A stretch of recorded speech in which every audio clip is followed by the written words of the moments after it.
A blessed Wednesday to us. And I should emphasize on this.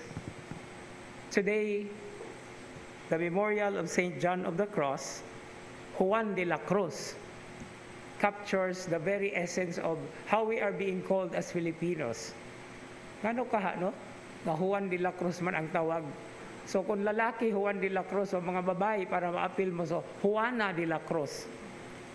And this is a very interesting challenge, even if this is the season of Advent, because the coming of the Lord into our lives, considering His first coming, He already has come, and then His second coming, which we are intensely preparing, and the intermediary coming of the Lord in our lives is so much connected with the spirituality or the asceticism of St. John of the Cross. And those of you who are familiar with how he is represented, there is a very beautiful painting of a cross that is being shown from the top. No, nagtanaw ang painter, no, according to the experience of St. John of the Cross, gikan sa taas. No? So muna ang usa sa mga one of the beautiful things about Juan de la Cruz is the ability to look deeper into so many things in our lives. Early in the morning ganina dito sa misa sa Carmelites, kay solemnity maron sa Carmelites, kay Carmelite good si St. John of the Cross. Ang ning-share sa iyang homily was talking about gazing into so many things. And this is the very challenge of St. John of the Cross to us. To have a look, to gaze at the so many things that are happening in our lives. Not only the material things that the eyes can see and perceive, but also the many different ways that He touches our lives invisibly. And that's why preparing for the Christmas season, in the season of Advent, somehow goes away with so many palamuti or so many things nga makakuan sa mata, maka-capture sa mata.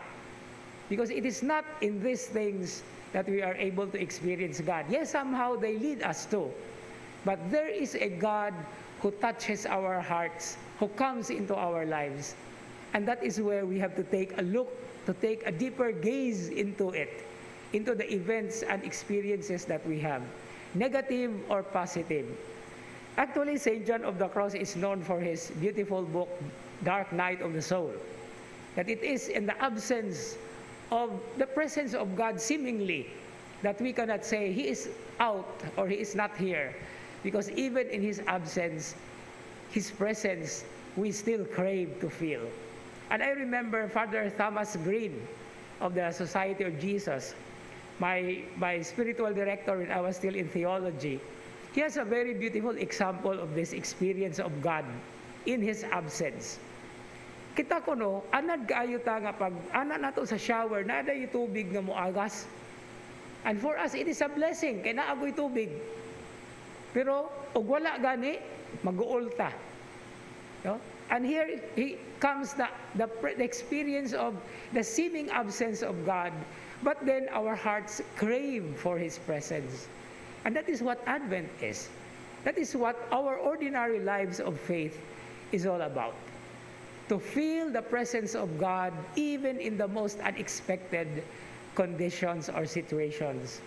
Because He comes, as we always say, as our Emmanuel, the God with us. Within or without, outside or inside, anywhere we can possibly see His presence. We only have to be attentive. Amen.